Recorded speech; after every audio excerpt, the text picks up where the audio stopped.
মাননীয় স্পিকার, সেদিন বেগম জিয়া জেল থেকে বের হতে পারেন না। মাননীয় স্পিকার, সেদিন বেগম জিয়া জেল থেকে বের হয়েছিল অভ্যুত্থানের জনরায়ের ভিত্তিতে। মাননীয় স্পিকার, কিছুক্ষণ আগে আমাদের সর্বশ্রদ্ধেয় মাননীয় সংসদ আন্দালিব রহমান পার্থ যখন বক্তব্য দিচ্ছিলেন, উনি যখন বললেন যে সংবিধান যারা ছুঁড়ে ফেলতে চায় তাদেরকে স্বাধীনতা বিরোধীর সাথে উনি অ্যালাইন করলেন, ট্যাগ করলেন মাননীয় স্পিকার।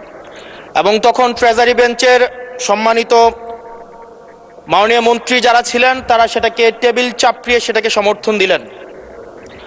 মাননীয় স্পিকার, গণতন্ত্রের জন্য যিনি আপোষহীন লড়াই করে গিয়েছেন বেগম জিয়া, উনি বলেছিলেন যেদিন জনতার সরকার প্রতিষ্ঠিত হবে, যেদিন এই পার্লামেন্ট জনতার সরকারের কাছে যাবে, এদিন এই সংবিধানকে ছুঁড়ে ফেলা হবে। ট্রেজারি বেঞ্চের যে মন্ত্রীরা ছিলেন তারা দীর্ঘদিন, তাদের সারা জীবন তারা বেগম জিয়ার সাথে রাজনীতি করেছেন। এই সংবিধান ছুঁড়ে ফেলার সাথে স্বাধীনতা যুদ্ধাপরাধীর অ্যালাইন করার যেটার হাততালি তারা দিয়েছেন, সেটির মধ্য দিয়ে বেগম জিয়াকে তারা মূলত অপমান করেছেন কিনা তারা সেটা ভেবে দেখবেন। মাননীয় স্পিকার, আমি বক্তব্য দেওয়ার জন্য অনেক কিছু রেডি করে নিয়ে এসেছিলাম। আমরা আইনমন্ত্রী বলেছেন রুশু পড়ার জন্য, তারপরে হবস পড়ার জন্য, মদিনা সনদ পড়ার জন্য পড়েছিলাম। কিন্তু আন্দালিব রহমান পার্থ সাহেব যে বক্তব্য দিয়েছেন, আমরা ক্লাস 8-9-এ যে ডিবেট করতাম সেটি রিভার্টাল দিলে 20 মিনিট সময় লাগবে। মাননীয় স্পিকার, আমি ওনার বক্তব্যের রিভার্টাল দিচ্ছি। উনি বলেছেন যে আমি কোট করছি, উনি বলেছেন 72-এর সংবিধানের কিছু কিছু বিষয়কে ওনারা সম্মান দিয়েছেন। তার মানে কিছু কিছু বিষয়কে ওনারা সম্মান দেয় নাই। তার মানে এই অভ্যুত্থানের পরে এই সংবিধানের কিছু অংশ ওনারা মেনেছেন, কিছু অংশ ওনারা মানেন নাই। ওনারা কেবল ওই অংশটাই মেনেছেন যে অংশটা ওনাদের পক্ষে গিয়েছে, যে অংশটা ওনাদের বিপক্ষে গিয়েছে এই অংশটা ওনারা মানেন নাই। মাননীয় স্পিকার, এই ধরনের প্রকৃতি সম্পন্ন যারা আছে বাংলাদেশের পার্লামেন্ট যারা দেখছেন তারা সিদ্ধান্ত নেবেন, যারা কখনো কখনো কনফরমিস্ট, যারা কখনো কখনো রিফর্মিস্ট, তারা মূলত অপরচুনিস্ট। এখন আমি সংবিধানের কিছু কিছু ধারা মানব, কিছু কিছু ধারা মানব না। আমি কখনো কখনো সাংবিধানিক, কখনো কখনো আমি অসাংবিধানিক। মাননীয় স্পিকার, যখন ডক্ট্রিন অফ নেসেসিটির প্রশ্ন আসে, মাননীয় স্পিকার, এই এক্সিস্টিং সংবিধান অনুযায়ী যখন 7A এবং 7B বলবৎ থাকে, সেই জায়গা থেকে আইনজ্ঞরা, মাননীয় স্বরাষ্ট্রমন্ত্রী উনি থাকলে ভালো হতো। ডক্ট্রিন অফ নেসেসিটি মাননীয় স্পিকার 48-এর 3 অনুযায়ী রাষ্ট্রপতি সুপ্রিম কোর্টের মাধ্যমে এই 106-এর অ্যাডভাইজরি একটা রুল আছে। মাননীয় স্পিকার, এই অ্যাডভাইজরি রুলের মাধ্যমে সংবিধানের ফান্ডামেন্টাল কোনো বিষয় কম্প্রোমাইজ করা যায় না।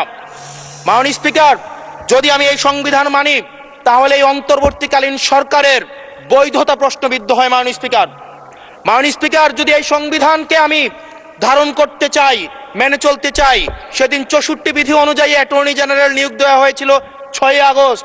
মাননীয় স্পিকার, এই সংসদে প্রশ্ন রাখতে চাই, তৎকালীন বর্তমান রাষ্ট্রপতি চুপ্পু, তখন বলা হয়েছে অ্যাটর্নি জেনারেল নিয়োগ দেওয়ার ক্ষেত্রে প্রধানমন্ত্রীর সাথে আলোচনা করতে হবে। সেদিন কোন প্রধানমন্ত্রীর সাথে আলোচনা করা হয়েছিল সেটা আমাদেরকে অ্যাটর্নি জেনারেল জানাবেন। যেই হিয়ারিংটা হয়েছিল এই হিয়ারিংয়ে উনি উপস্থিত ছিলেন কিনা, তখনকার সময় যিনি প্রধান বিচারপতি ছিলেন ওবায়দুল হক, তিনি তখন কোথায় ছিলেন, সেই রায়ের কপিটা আমরা দেখতে চাই। মাননীয় স্পিকার, আপনি যখন বেগম জিয়াকে 6 আগস্ট সর্বপ্রথম ছাত্র জনতা যখন সিদ্ধান্ত নিয়েছিল আর এক মুহূর্ত বেগম জিয়াকে কারাগারে থাকতে দিবে না, বেগম জিয়াকে রাষ্ট্রপতির আদেশের মধ্য দিয়ে বেগম জিয়াকে সেদিনই কারাগার থেকে যেই জুলুমের মধ্যে রাখা হয়েছিল সেটা থেকে ছাত্র জনতার রায়ের মধ্য দিয়ে সেখান থেকে বের করে আনা হয়েছিল। মাননীয় স্পিকার, যদি এই সংবিধানকে বাইবেল ধরে নেই, এই সংবিধানকে যদি গসপেল ধরে নেই, এই গসপেলের পুরোহিত অনুযায়ী যেভাবে ভ্যাটিকান সিটি চলে সেটা যদি আমরা ধরে নেই, তাহলে মাননীয় স্পিকার সেদিন বেগম জিয়া জেল থেকে বের হতে পারেন না। মাননীয় স্পিকার সেদিন বেগম জিয়া জেল থেকে বের হয়েছিল অভ্যুত্থানের জনরায়ের ভিত্তিতে। মাননীয় স্পিকার আপনারা বলছেন, আপনারা ঠিক সেই জায়গায় আপনারা সংবিধানকে আপনারা মানছেন যেই জায়গায় সংবিধান থেকে আপনারা বেনিফিটেড হবেন। মাননীয় স্পিকার, গ্রামের ভাষায় কথা আছে, বলতে চাই না, যে গাং পার হইলে মাঝি কোন দুলা ভাই। ছাত্ররা, আপনাদের নেতা কর্মীরা গত 17 বছর ধান খেতে ঘুমাইতে হয়েছে, ত্যাগ তিতিক্ষার মধ্য দিয়ে যেতে হয়েছে। মহাসচিব কান্না করে বলেছে তাদের নেতা কর্মীরা ঢাকায় এসে রিক্সা চালিয়ে জীবন নির্বাহ করত।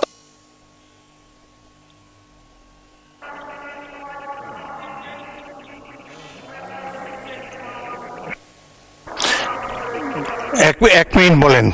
মাননীয় স্পিকার, আজকে দেখেন, আজকে লক্ষ লক্ষ নেতা কর্মী তাদের রক্ত দিয়েছে। ফ্যাসিবাদ বিরোধী প্রত্যেকটি রাজনৈতিক দল, কোন রাজনৈতিক দলকে বিশেষভাবে আমি আলাদা করতে চাই না, ফ্যাসিবাদ বিরোধী প্রত্যেকটি রাজনৈতিক দলের রক্ত, শ্রম, ঘামের মধ্য দিয়ে এই হাসিনার পতন হয়েছে। এই হাসিনার পতনের পরে যখন জনরায়, মাননীয় স্পিকার, যখন জনরায় কখনো কেতাবের কাছে মাথা নত করে না। এটা ভ্যাটিকান সিটি নয় যে গসপেল অনুযায়ী হচ্ছে দেশ পরিচালিত হবে।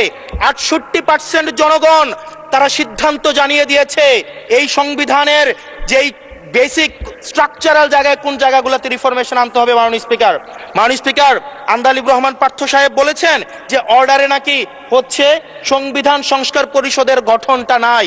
উনি যদি একটু পরিশ্রম করতেন, জাস্ট একটা পাতা উল্টাইতেন, একটা পাতা পরেই বলা হয়েছে সংবিধান সংস্কার পরিষদ গঠন যদি জয়যুক্ত। ধন্যবাদ মাননীয় সদস্য, ধন্যবাদ।